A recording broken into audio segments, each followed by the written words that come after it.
de parte de ver a Juan, más joven que el pasado jueves, que está mucho más joven, esa aura que tiene maravillosa, porque Juan no cumple años, Juan los descumple, Sí. con lo cual queda maravillosamente bien. Bueno, pues hoy vamos a hablar pues, de una persona cuya obra personalmente me gustaría que fuera mucho más conocida, ¿no?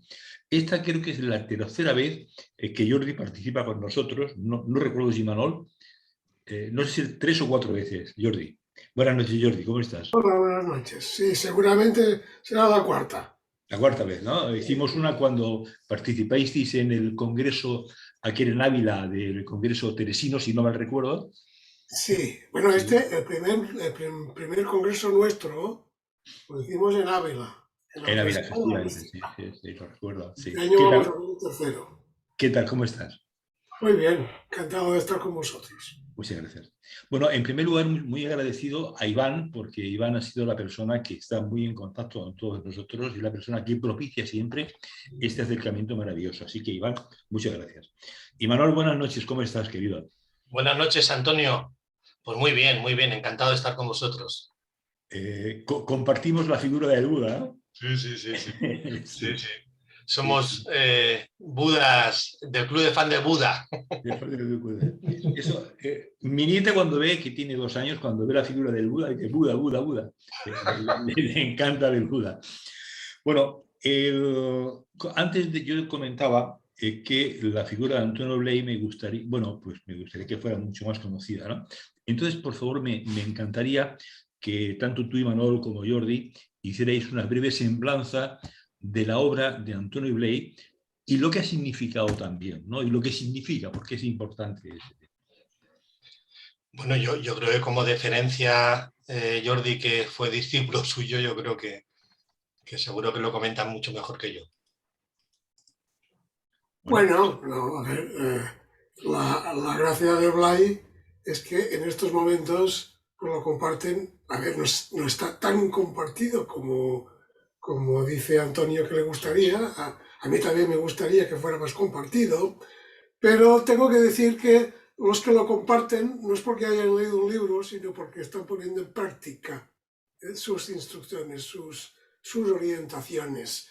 Y entonces, claro, esto tampoco puede ser muy abundante, pero sin embargo puede ser muy eficaz y muy productivo. Y bueno, pues si tengo que proponer algún retrato básico de Antonio Blay, pues yo diría que era una persona absolutamente normal y corriente que había profundizado en su realidad como ser humano y había llegado a una evidencia de lo que es nuestra naturaleza esencial, nuestra naturaleza espiritual.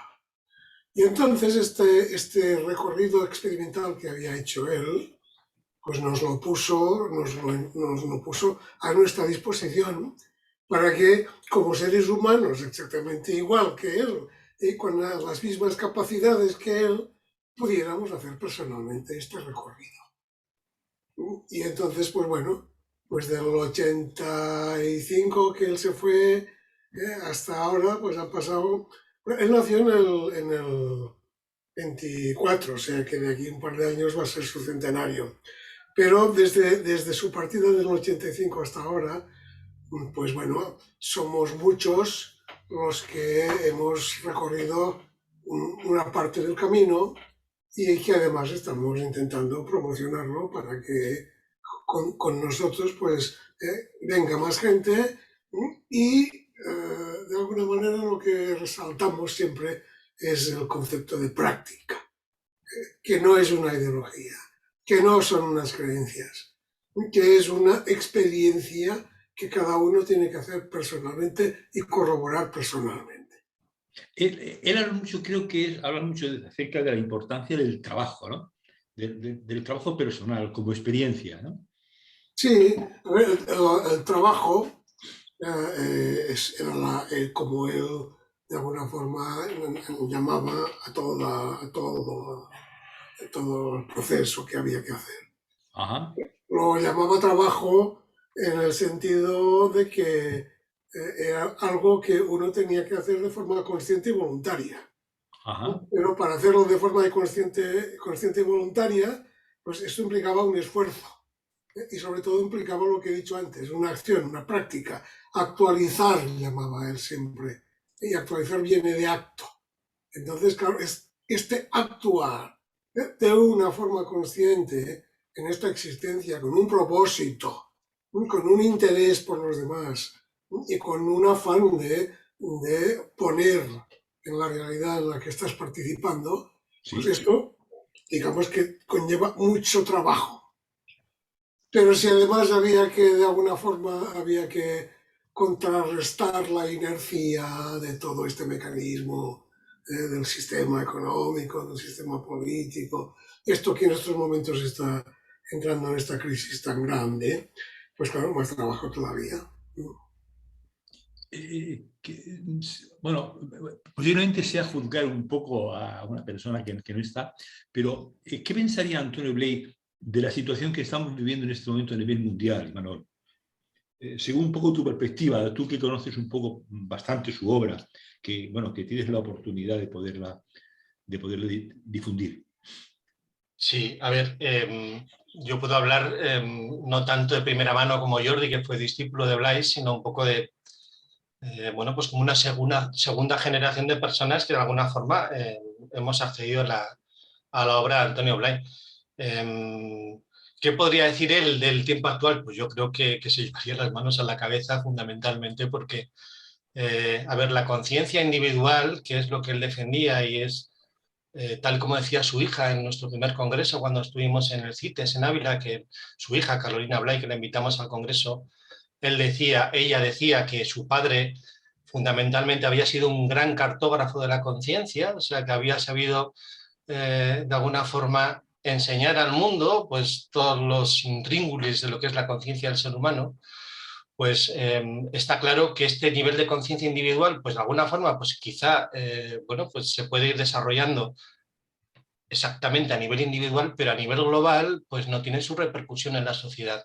Y eso es una pena, porque nosotros entendemos que si tú a nivel conciencial tienes una cierta conciencia de quién eres tú, esto no puede estar exento de tener conciencia del entorno en el que vives y de la existencia en la que vives. Es decir, si yo soy consciente de mi naturaleza esencial, no puedo obviar el terreno en el que yo me estoy desarrollando. Yo no puedo obviar ni a mi familia, fundamentalmente, ni a mis vecinos, ni a las asociaciones en las que participo, ni en el contexto social en el que yo estoy inmerso. O sea, una conciencia individual no puede estar nunca jamás exenta de una conciencia colectiva y global. Entonces, Blay, que quizá el tema de la conciencia colectiva no lo tenía tan presente porque lo referenciaba mucho a la conciencia individual, pues ahora mismo, como él lo vería como un continuo, pues se llevaría las manos a la cabeza porque no tiene esa evolución individual y conciencial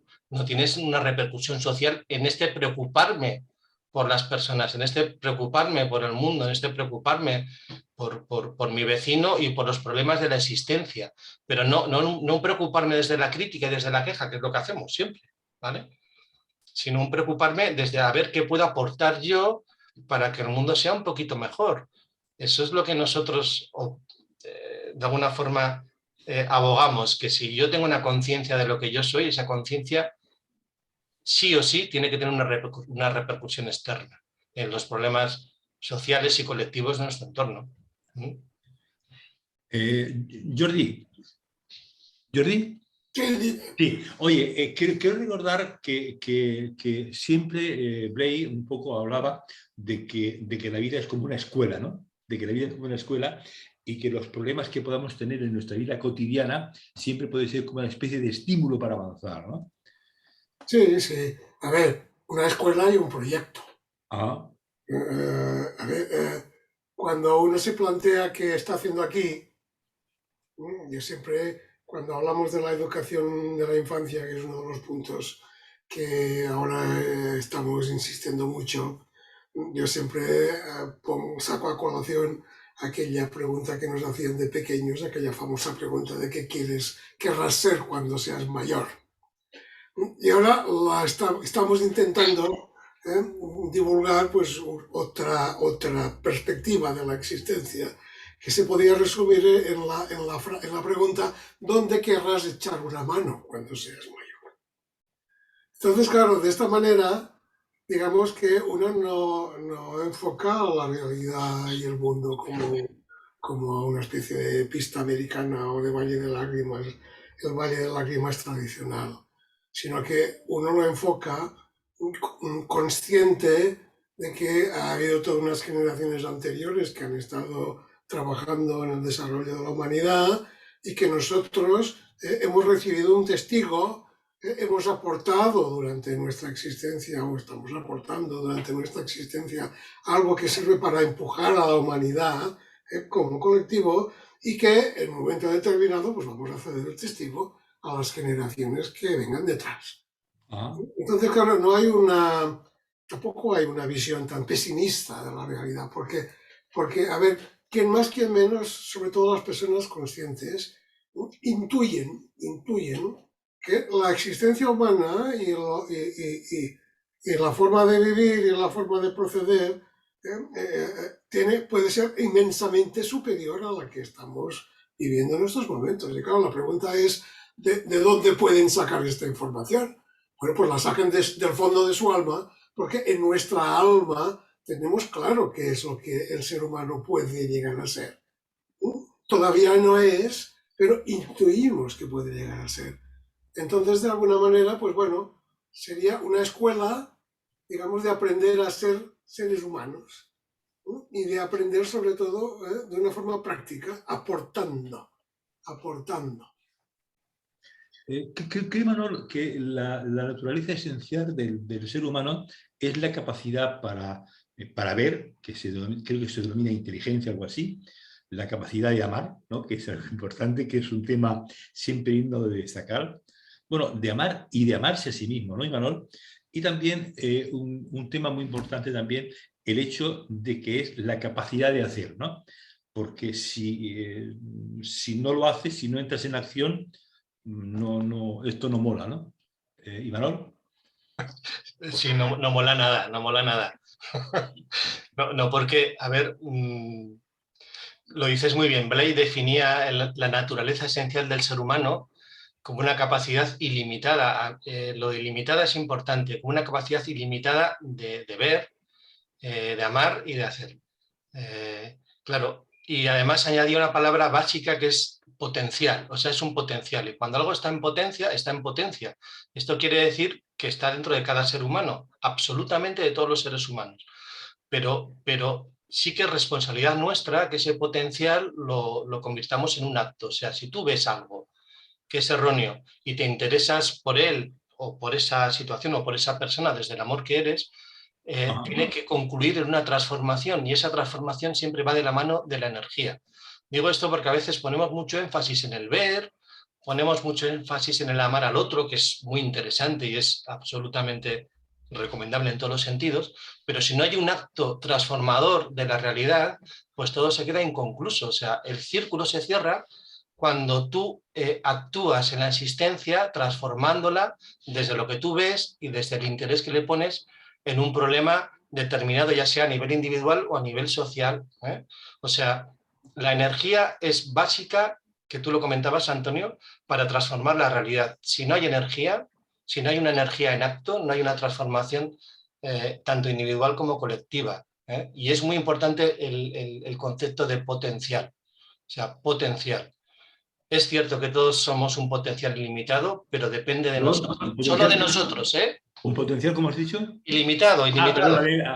Perdona, no lo he entendido bien. Ilimitado, pero claro, depende de nosotros que nosotros le demos cancha, depende de nosotros que pongamos todo lo que yo soy en el terreno de juego. Eso no depende ni de la existencia, ni del ser, ni de Dios, ni de lo absoluto. Depende de mí. Es mi responsabilidad como ser humano en esta existencia que, si yo soy consciente de mi naturaleza esencial, la ponga en juego a nivel individual y a nivel colectivo para mejorar el entorno en el que existo y en el que estoy. Bueno, yo quería comentaros, Jordi y Manolo, lo siguiente. Es decir, yo hago preguntas, pero en cualquier momento a uno de los dos puede complementar, o Juan puede complementar, Sí. si quieres, un poco la exposición de la otra persona. Es decir, que no tiene que ser un tema cerrado, porque si no, entonces sería Claro. a modo de entrevista, y eso a mí personalmente no me gusta nada. Prefiero que sea una cosa más coloquial, más abierta, donde puedas no interrumpir, sino complementar un poco la información que puede dar Jordi, o que yo te pueda dar a ti, o que Juan pueda, sin ningún problema, ¿ok? Muy Bueno, Jordi, hay un tema que yo me parece mucho intuir, ¿no?, en lo que estáis hablando, que es el concepto de autorrealización. Y es un concepto que creo que Blay lo tenía como muy presente siempre, y bueno, y vosotros, sus discípulos directos y tal, habláis mucho de eso, ¿no?, de la autorrealización. A ver, Sí, cuéntanos, sí. ¿qué significa eso para que lo entienda mi Sí. primo que está en Granada? Bueno, es difícil que lo entienda tu primo porque ya nos cuesta a nosotros entenderlo. Es que no es una cosa que se pueda entender. ¿Eh? Ah, Autorrealización no es una idea. bueno, La- explícamelo como si fuera mi nieta, vale, ya está, y así Bueno, ya bien, sí, lo vas a sí. entender una vez. Probablemente lo entendería mejor tu nieta Sí. porque no lo intelectualizaría. ¿Eh? Ajá, A ver, autorrealizarse quiere decir, realizarse significa comprender. Pero ajá, no comprender con la inteligencia, sino comprender de una forma vivida, experimental. Y auto significa comprender qué es lo que yo soy. Claro, ¿cómo se comprende qué es lo que yo soy? Insistimos en lo de la práctica, no se comprende a base de una definición, se comprende a base de una experiencia. Entonces, claro, Blay empezaba diciendo que como apunte, como hipótesis, había que ver qué era lo que en el ser humano no cambiaba para nada durante toda la existencia. Porque esto que no cambiaba nada durante toda la existencia era lo que llamábamos yo. Porque llamábamos yo cuando decíamos yo cuando teníamos 3 años, decíamos yo cuando teníamos 25, decíamos yo cuando teníamos 40 y seguimos diciendo yo cuando tenemos 70. no sigas, no sigas Bueno, avanzando, que si no va a entrar. no sé cuánto tiempo le queda al yo, No te preocupes, el tiempo pero no este existe. yo, que es constante, él apuntaba que tenía que ser algo que no cambiara nunca. Y entonces, algo que no cambiara nunca, como hipótesis, planteaba él, era esto: capacidad de ver, capacidad de amar y capacidad de hacer. Porque tú podías ver muchas cosas durante tu existencia, podías amar a mucha gente y desarrollar muchas relaciones, y podías hacer muchas cosas, pero la capacidad Ajá, siempre era la misma. Y además, de fuera te venían los conocimientos, de fuera te venían las relaciones, de fuera te venía la técnica, pero la capacidad no te venía de fuera. Nadie te podía dar capacidad de ver o capacidad de amar o capacidad de hacer. Y eso era lo que nosotros éramos. Pero claro, cuando nos vamos digamos, al objetivo final, entonces, justamente porque todos somos eso, y justamente porque todo eso no cambia para nada durante toda la existencia. Entonces, si lo relacionas con el hecho de que nosotros aparecemos en un momento determinado, lo que llamamos nacer, ¿no?, y desaparecemos en otro momento determinado, que es lo que llamamos morir, Blay insistía en que el ser era antes de esto y seguía siendo después de esto.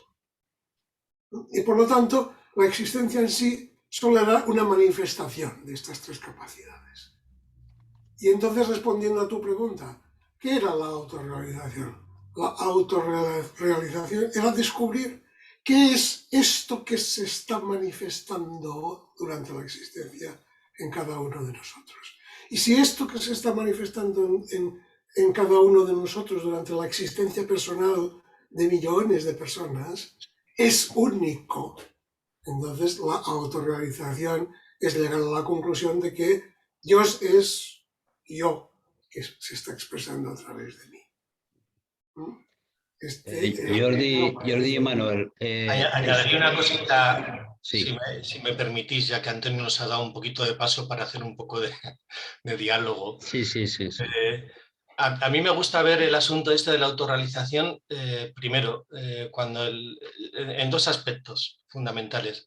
Cuando el niño viene a la asistencia, o sea, cuando tú tienes un bebé, cuando hay un niño que no tiene ningún filtro mental, ahí el niño está realizado. O sea, el niño como tal funciona de manera espontánea y funciona acorde a lo que él es.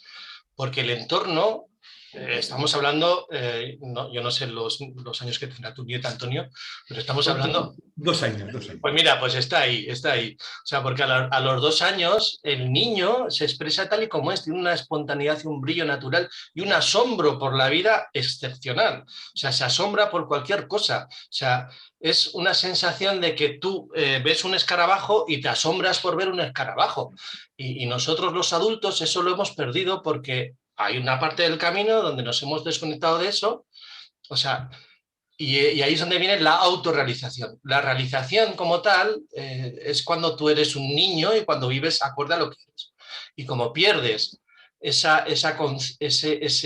noción de lo que yo soy, porque el entorno social y los padres y todo el proceso del paternaje y maternaje pues nos desconecta, entonces es cuando nosotros tenemos que reconectarnos a través de esa autorrealización, a través de ese volver a esa conciencia de lo que yo soy. O sea, bajo mi punto de vista, son como dos aspectos fundamentales. El niño ya está autorrealizado cuando nace, pierde esa conexión por el entorno educacional que recibe, y luego de adulto sí que es cierto que tienes como una demanda por volver a conocerte, y ahí es donde empieza todo el trabajo hacia la autorrealización. ¿Vale? Nosotros en un libro que estamos haciendo sobre la espiritualidad infantil, sobre la espiritualidad infantil, estamos viendo que no tiene por qué producirse esa desconexión si los educadores que están en contacto con el niño o los abuelos que están en contacto con la nieta tienen conciencia de quién son ellos. Entonces tú le vas a transmitir eso al niño. O sea, el niño no tiene por qué desconectarse per se.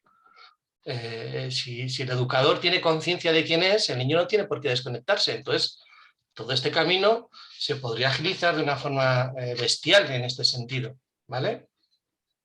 Oye, el tema ese de la espiritualidad pensando en los niños me parece un tema sumamente apasionante, Imanol. Me parece sumamente apasionante porque es que... Lo deberíamos de tocar, Antonio. Sí, es lo que iba a decir ahora. Gracias, Juan. Creo que ese tema, además, ¿para cuándo lo tenéis previsto, Imanol? Pues estamos organizando el libro. Yo no sé lo que constará, ya lo tenemos maquetado, ya lo tenemos más o menos organizado. Yo creo que antes del Congreso, que celebraremos a final de octubre, lo sacaremos a la luz. Si es un trabajo de... AZCA, que es la Asociación para el Desarrollo de la Conciencia y la Autorrealización, tiene diferentes proyectos. Uno de estos proyectos, a través de un grupo de personas que son educadores, profesores y demás, pues han hecho este trabajo en base a la espiritualidad infantil. ¿Vale? Pero yo creo que para antes del Congreso, de este tercer Congreso, saldrá a la luz, más o menos. Sí, porque es que es maravilloso, sobre todo porque los papás y los abuelos podamos aprender de alguna manera o podemos desaprender lo aprendido y que ellos no lo muestren, los niños me refiero, ¿no? Porque ellos son como más, la esencia de ellas es mucho más pura, ¿no? Es más fácil entonces que nos enseñen, ¿no? Porque a mí, yo tengo 3 nietos y me enseñan todos los santos días un mogollón de cosas, ¿no? Bueno, todos los días estamos juntos, claro. Pero que es maravilloso, ¿no? Es maravilloso ver un poco su capacidad de expresión, su capacidad de asombrarse por todo y para todo. O sea, es que es demasiado. Y no es pasión de abuelo, que a lo mejor sí, ¿no? Pero bueno, pero me refiero que eso creo que no deberíamos perderlo jamás, ¿no?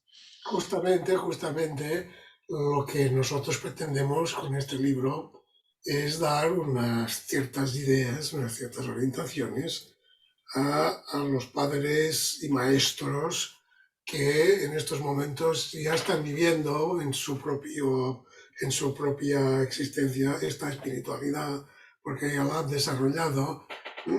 Y lo que entendemos es que no hay razón alguna para que los niños se desconecten como ahora parece que demos por descontado.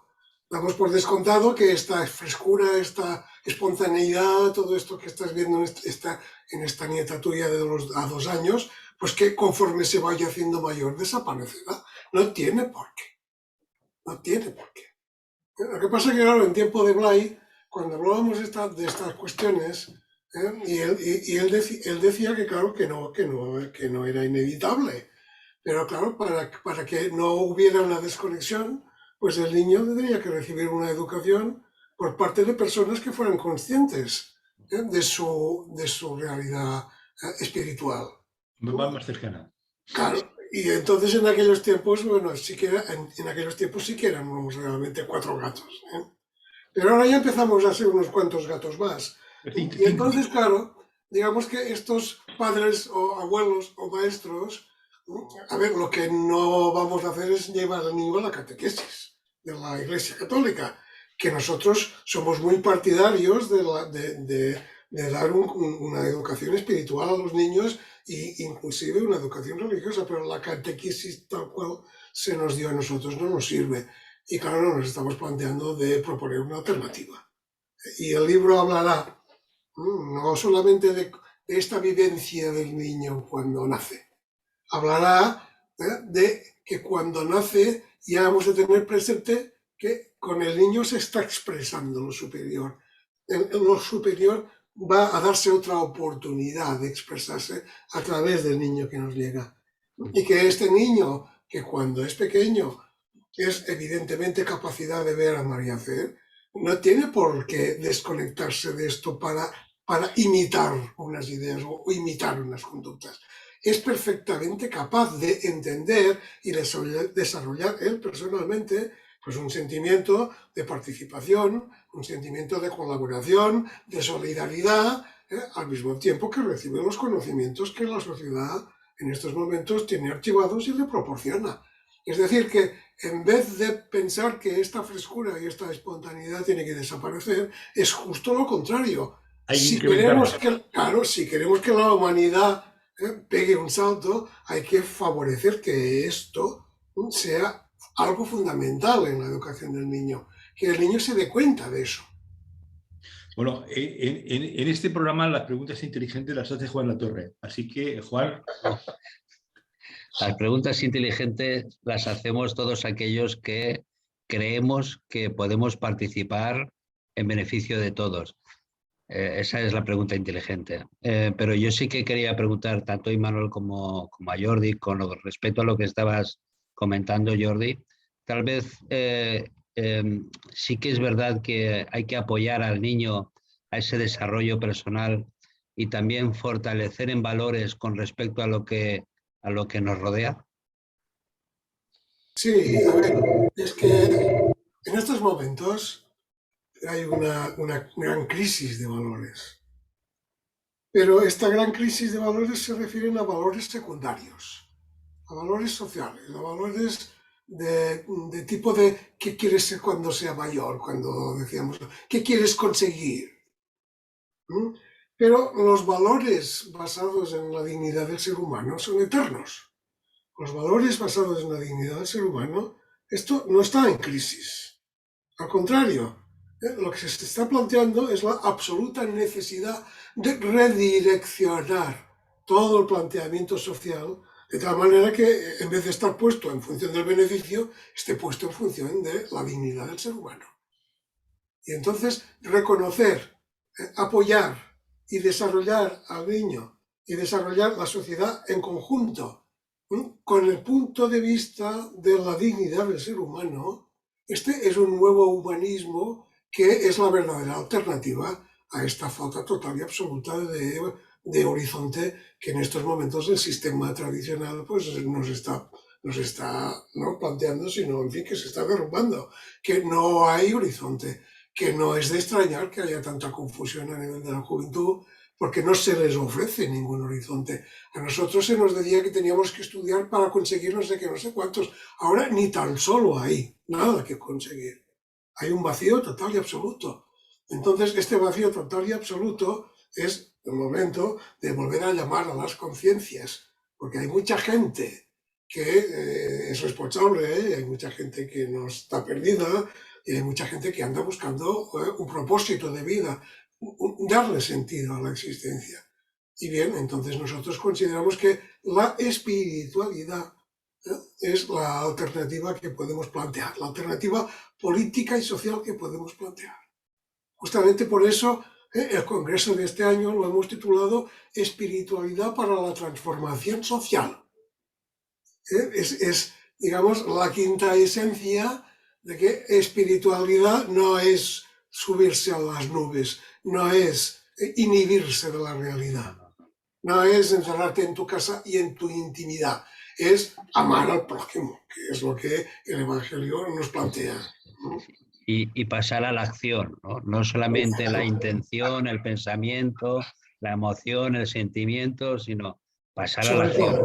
Exacto, es que fíjate, Juan, que a veces el tema de la espiritualidad está un poquito como, yo no voy a decir desvirtuado, pero tenemos la sensación de que ser espiritual a veces es, bueno, pues mira, medito de 7 a 8 de la mañana y ya está, y me olvido del mundo y me olvido de la existencia y me olvido de los problemas de mi alrededor. O sea, de alguna forma podemos caer en una especie de egocentrismo espiritual. O sea, yo me autorrealizo, yo me salvo a mí mismo y que le den por saco a los demás. Y hay un mantra que viene de la filosofía del yoga que es muy interesante, que él dice, lo dice en sánscrito, pero yo lo traduzco un poquito al castellano, que dice que cuando el ser humano se conoce tal y como es, o sea, cuando el ser humano se conoce tal y como es, surge en él, o sea, no es algo impostado, no es algo que de repente tú digas, me tengo que esforzar para ello, surge en él el anhelo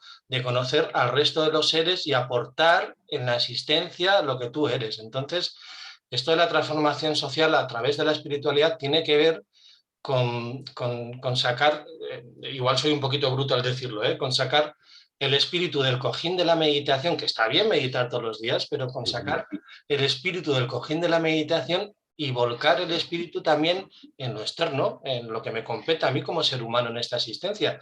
Porque yo siempre me he preguntado, digo, coño, si estamos aquí y existimos y hay un campo de juego y un terreno de juego en el que tenemos que desarrollarnos es por algo, digo yo, ¿no? O sea, sería un desperdicio meditar, autorrealizarme y olvidarme del resto de la existencia cuando lo superior, cuando Dios, cuando el ser, como lo queráis llamar, nos está proponiendo un terreno de juego para que nos desarrollemos. Ahora bien, el terreno de juego y como juego yo es competencia mía. O sea, no le pidamos el libro de reclamaciones a lo superior, porque lo superior pone el terreno de juego. Soy yo el que tengo que poner, tanto en mi parte individual como responsabilidad de mi desarrollo personal, pero también mi parte en este desarrollo colectivo global y social. Es que es así. Vosotros, por ejemplo, estáis haciendo un programa de radio y ya estáis poniendo vuestro granito de arena para que el mundo sea un poquito mejor. O sea, hay que sacar el espíritu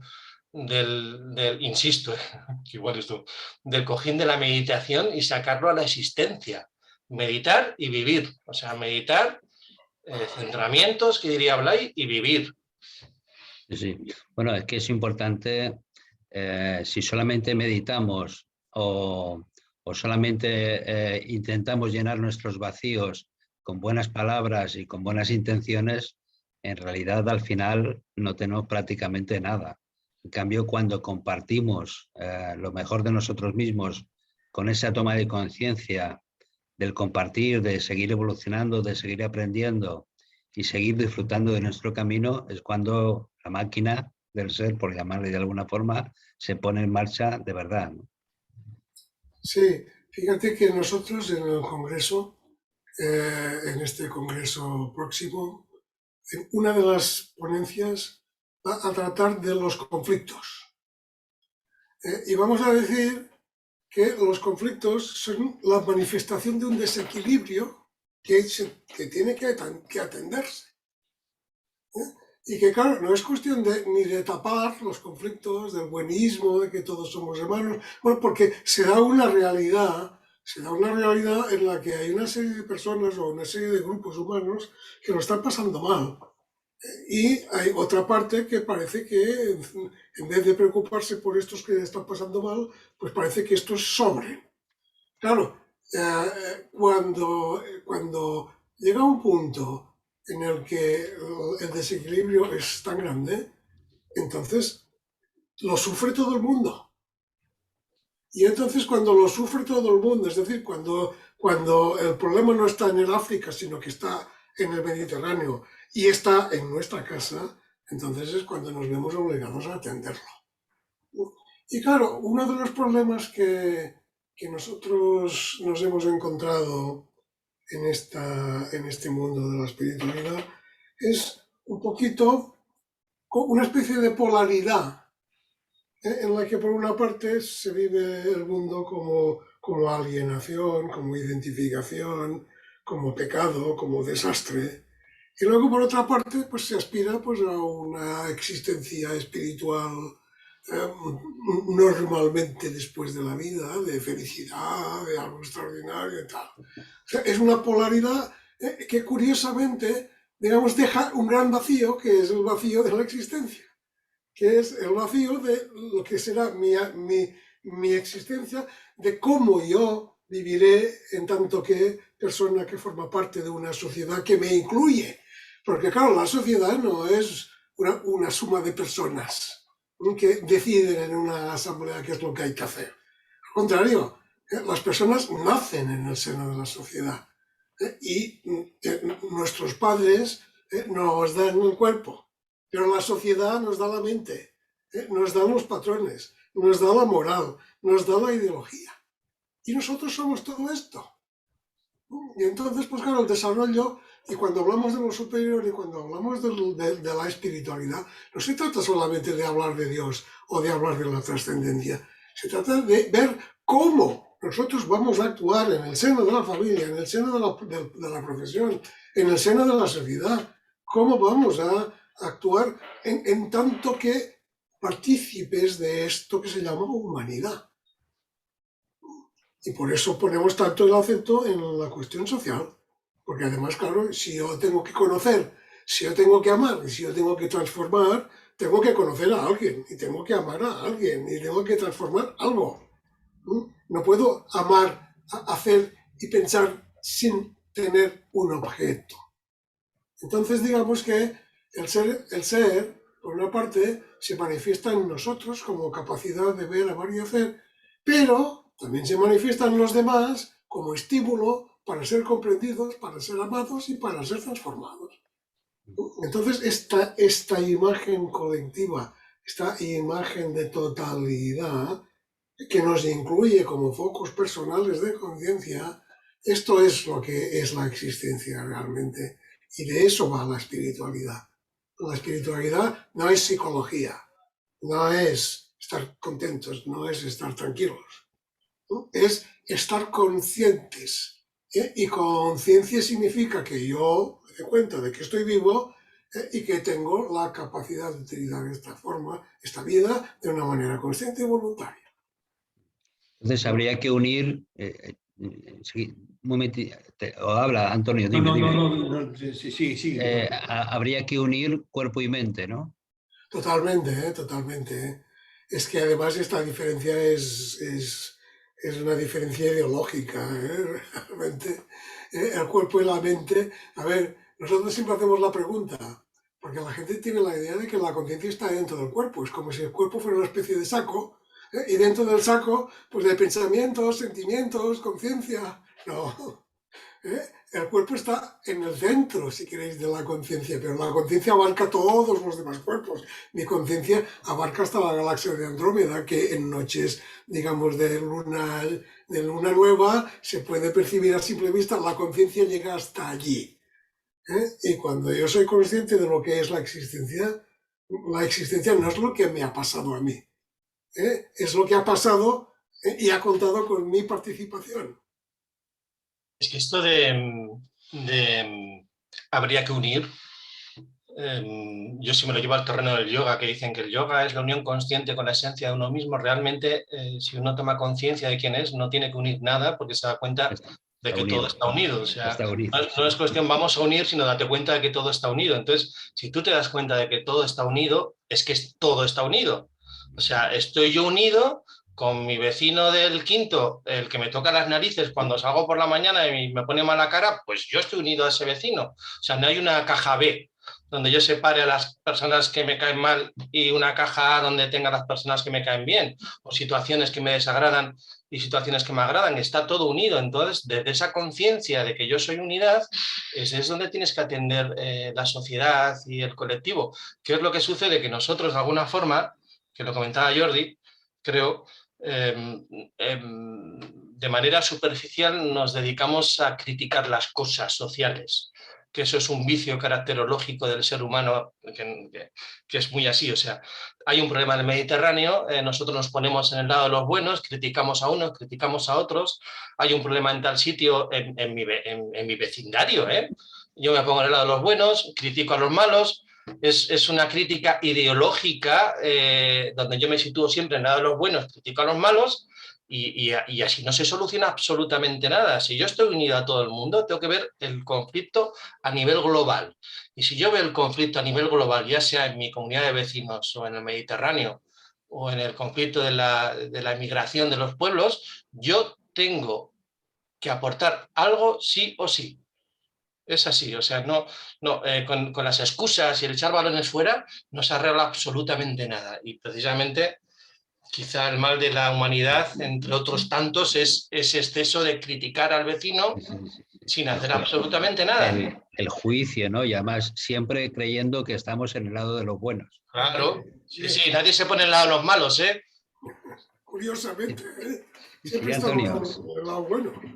Bueno, Sí, se me olvidó antes comentaros, amigos, que este programa es participativo.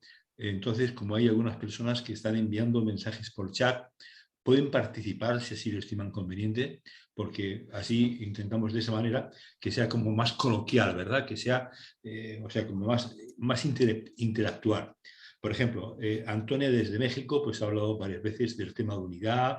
En fin, hay muchos temas que se pueden plantear. Es decir, lo digo para esas personas que se incorporan hoy por primera vez, que tienen la oportunidad, si así lo estiman conveniente, de preguntar, de asentir o todo lo contrario, ¿no? Es decir, que pueden participar en este espacio, que es un espacio libre y abierto.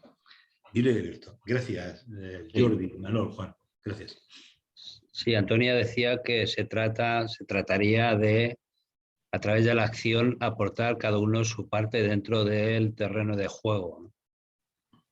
Sí, el terreno de juego es la existencia. O sea, yo me lo figuro así.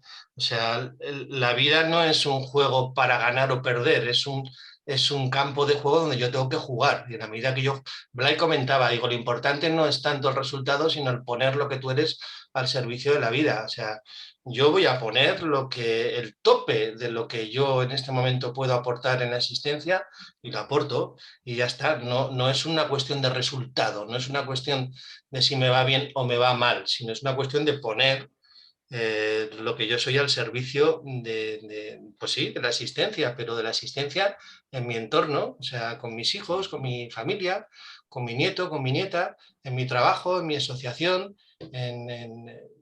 No es tanto a ver qué es lo que la vida me va a dar a mí, sino a ver qué es lo que puedo aportar yo para hacer un mundo mejor.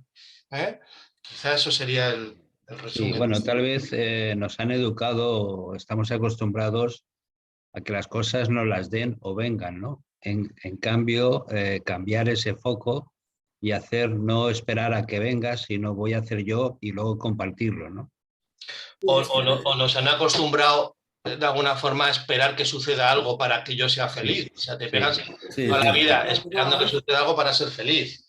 Sí. Es que además, con este de esperar que venga todo, si no te viene, encima tienes sentimiento de que es por tu culpa, que no estás a la altura. Claro.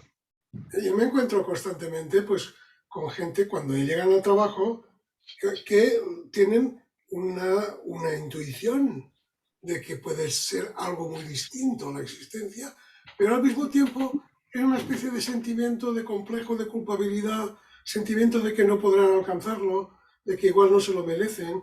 Es esta idea de culpa que nos han transmitido. O sea, por una parte nos dice que tenemos que esperar no sé qué, y por otra parte se nos hace sentir impotentes porque no podemos alcanzarlo. Entonces, claro, yo lo que les digo es que no se puede vivir con esta impresión de que todo es una injusticia porque no pasa aquello que te habían anunciado que pasaría. Esto es que eso que te habían anunciado era mentira. Era para que te animaras, era para que te espabilaras, pero era mentira. Y entonces, ¿tú qué puedes llegar a ser? Pues lo que acababa de decir Imanol, tú puedes llegar a ser aquello que tú hayas dado, aquello en lo que tú te hayas esforzado. ¿Y dónde tienes que dar? ¿Y dónde tienes que esforzarte? Pues tienes que dar en esta parte del mundo que se te aparece como injusta, que se te aparece como negativa, que se te aparece como difícil. Es que el mundo es así, es que el mundo está en proceso. Entonces no hemos venido aquí de vacaciones, hemos venido a trabajar, como decíamos al principio. Y a disfrutar trabajando, ¿no? Claro, por eso yo como profesional que soy, me mandan a una empresa que está a punto de quebrar. No voy a llegar allá y me voy a poner a decir esto es injusto, esto no hay quien lo soporte. Es que me han mandado para eso, es que me han mandado para ver si yo soy capaz de arreglar algo. Bueno, pues esta es la idea que tenemos que tener.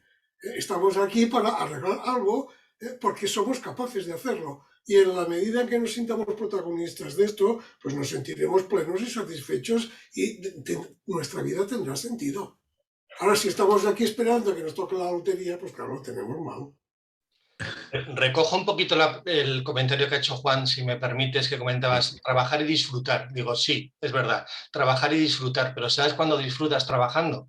Cuando das todo lo que tienes de ti. O sea, cuando tú aportas lo que tú eres y te entregas a tope en cualquier acto de tu vida cotidiana, ahí es donde estás disfrutando, y no tanto por el resultado, sino porque estás poniendo lo que eres al servicio de algo. O sea, es la actitud positiva que hablaba Blay. Claro, claro. Yo pongo y ahí disfrutas. Digo, ¿que me sale bien? Hostias, pues vamos, estupendo. ¿Que me sale mal? Pues mira, voy a coger esto que me ha salido mal para aprender para la próxima vez. El disfrute no está en el resultado, sino está en actualizar lo que yo soy en cada acto de mi vida. Ahí disfrutas. Es una actitud también personal, una decisión personal de esto lo hago con esfuerzo, pero no con sacrificio, es decir, no con sufrimiento, sino lo que voy a poner todo lo mejor de mí, aprendo y sigo, ¿no? Sí, de hecho, al sacrificio se le ha dado una connotación que no es real. Sacrificio significa entrega. No significa pasarlo mal, significa entrega. Entonces, lo que decíamos antes, si yo veo algo, si yo me intereso por algo, si yo intuyo que las cosas pueden ser distintas, pues prácticamente lo que es un sacrificio es que no me lo dejen hacer. Lo que es un problema es que me lo impidan. Porque mi vocación es de dar, de entregar. Que esto es un sacrificio ¿de qué? Bueno, puede ser un sacrificio de cosas menos importantes. Porque claro, también los proyectos o las finalidades o las metas del ser humano van cambiando a medida que uno va creciendo a nivel espiritual. Y aquellas cosas que cuando eras joven para ti eran tan importantes, ahora pueden seguir siendo importantes, pero están subordinadas a cosas más importantes, a fines más superiores, ¿no? Y entonces, pues bueno, pues uno va entregando esto, con la conciencia de que al final habrá que entregarse del todo. Sí, Antonio. Y, bueno, hay una parte muy importante de Antonio Blay que digamos que él fue uno de los precursores de la, yo lo diré, si me ha ido la palabra, perdonadme, de la psicología transpersonal. Sí. De la psicología transpersonal, ¿no? ¿Qué significó Antonio Blay dentro de ese campo? ¿Y cómo se puede adaptar digamos, a nuestro modo diario del día a día. En primer lugar, permitidme que os rectifique la dicción, porque no es Blai, es Blai. Vale, vale. Blai, era catalán, Blai. Vale, okay. No es inglés. Okay. Blai. Bueno, a ver, la psicología transpersonal se puede resumir diciendo que el desarrollo de la persona va necesariamente más allá de la persona. El desarrollo de la persona hace que la persona tenga su conciencia, una conciencia en la que se entrega, se participa, se incluye en algo superior a su propia individualidad. Y entonces la evolución espiritual no es una evolución en la que lo que está abajo pase arriba. Es una evolución en la que, como previamente lo que está abajo ha bajado de arriba, y resulta que en este descenso nos hemos olvidado de una serie de fases por las cuales hemos pasado bajando, y estas fases no han desaparecido, sino que están en el inconsciente o están en el subconsciente. Entonces el desarrollo espiritual pasa por redescubrir estas fases, pasa por redescubrirme a mí en tanto que padre de familia, o en tanto que empleado de una empresa, o en tanto que profesional en un determinado campo de la ciencia o de la enseñanza o de la propia técnica o de la propia industria. Pasa por descubrirme a mí como sujeto político, como sujeto social, y sobre todo pasa por descubrirme a mí como ser humano, con todo lo que esto implica. Entonces, claro, es como ir subiendo en diferentes pisos. Cada piso, digamos que aporta una novedad, un despertar a una nueva conciencia, y hace que todo lo que permanece por debajo adquiera una nueva perspectiva, adquiera una nueva dimensión. Y entonces, la última trascendencia, la autorrealización, es darte cuenta de que cuando este cuerpo físico y psíquico desaparece, tú sigues presente como un punto en la conciencia de la divinidad. Claro, todo esto vivido desde ya. No es algo que yo tengo que esperar a ver qué pasa, sino que es algo que yo puedo intuir, porque esta es mi realidad, por lo que decía ahora, porque primero he bajado, y por lo tanto si he bajado he podido olvidar de dónde provengo del todo. Entonces lo que me llama, lo que se llama la demanda espiritual, es este reclamo de esto que no está olvidado del todo y que me llama a subir, que me llama a recuperarme en toda mi dimensión. Entonces es estar viviendo aquí y ahora, pero con la conciencia del más allá, la conciencia de lo superior, no del más allá en el sentido de después de la vida, en el más allá en el sentido de lo que yo estoy viviendo en estos momentos. Cada uno tiene un más allá que se realiza la semana que viene o el año que viene. Y entonces yo no tengo que estar viviendo preocupado por los problemas que tengo hoy. Tengo que estar viviendo preocupado por resolver los problemas que tengo hoy. Y eso ya me catapulta hacia el futuro.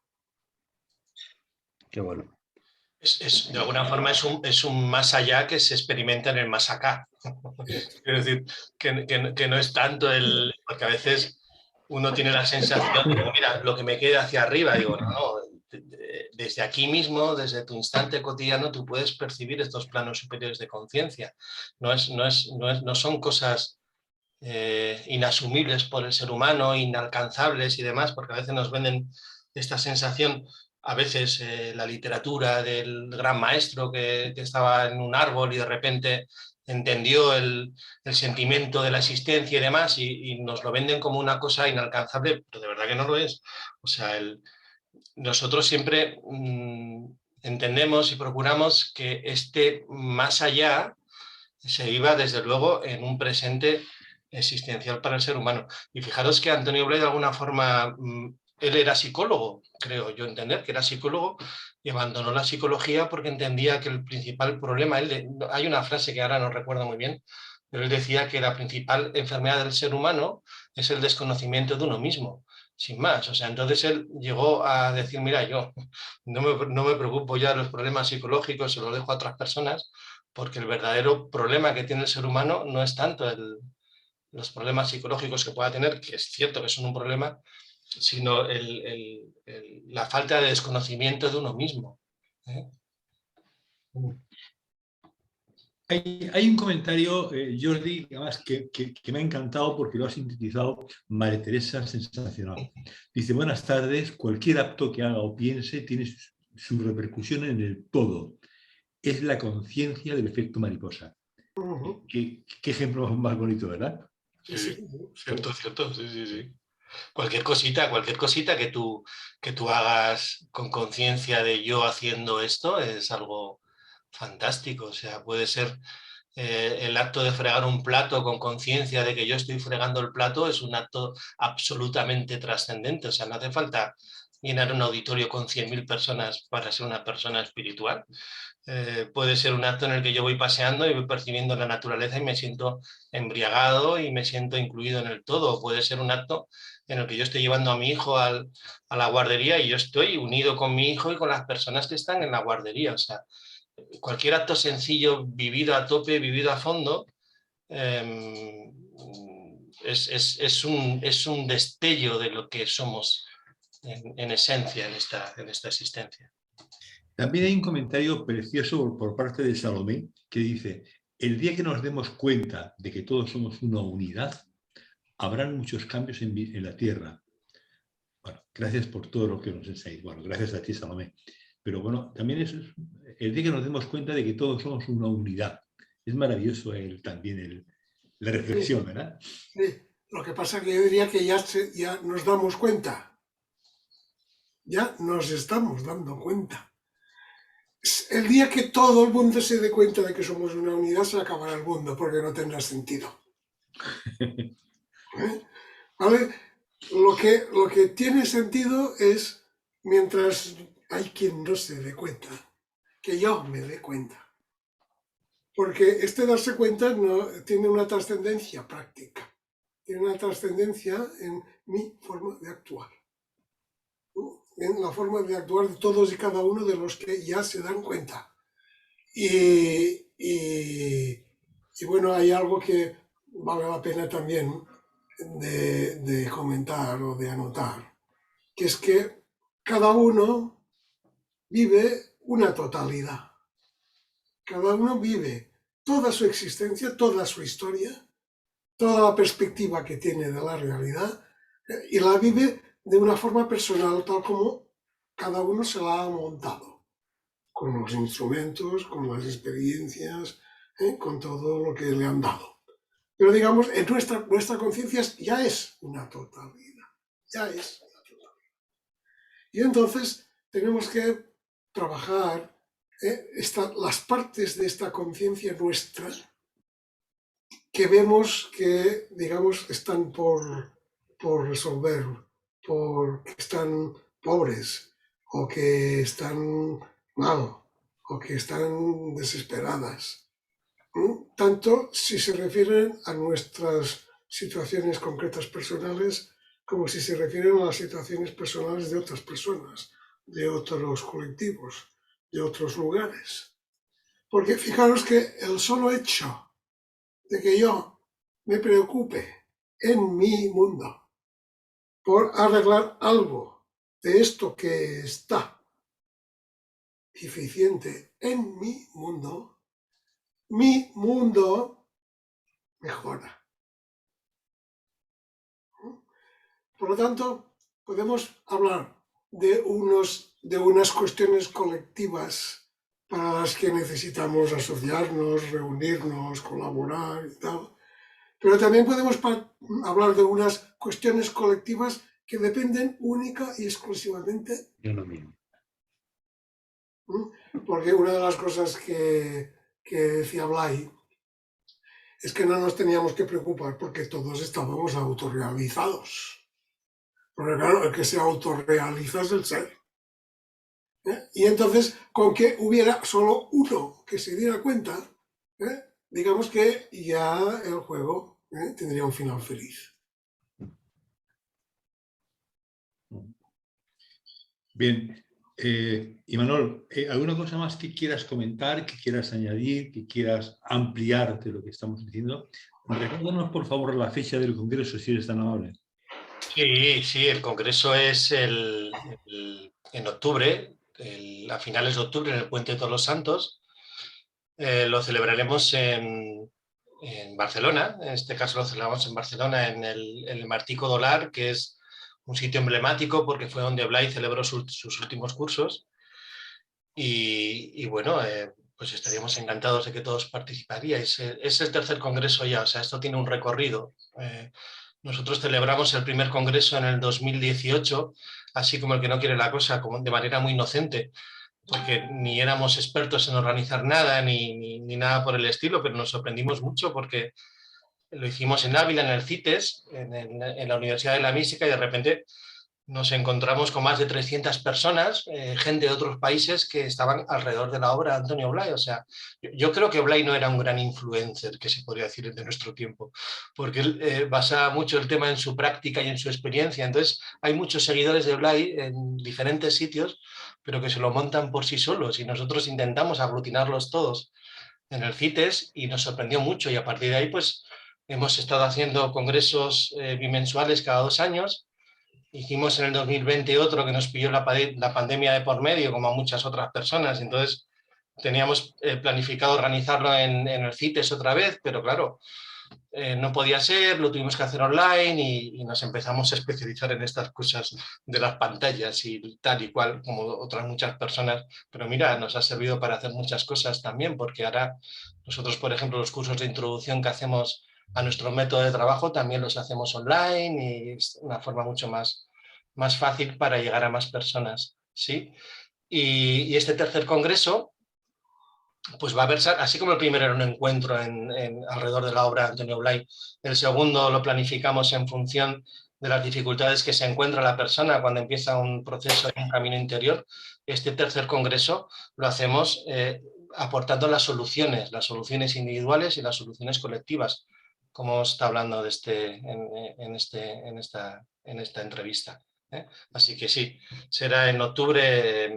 Yo no sé si se puede poner por ahí la web del congreso en algún lado, por si la gente se quiere apuntar. Sí, bueno, de todas maneras, antes del congreso tendremos otro programa, si os parece bien, donde podemos dar mucha más información y donde las personas se pueden inscribir, lo que vale, etcétera, ¿no? No sé si te parece bien, Antonio. Bueno, no, y aparte del libro ese, que yo estoy prendado, estoy deseando que llegue ya.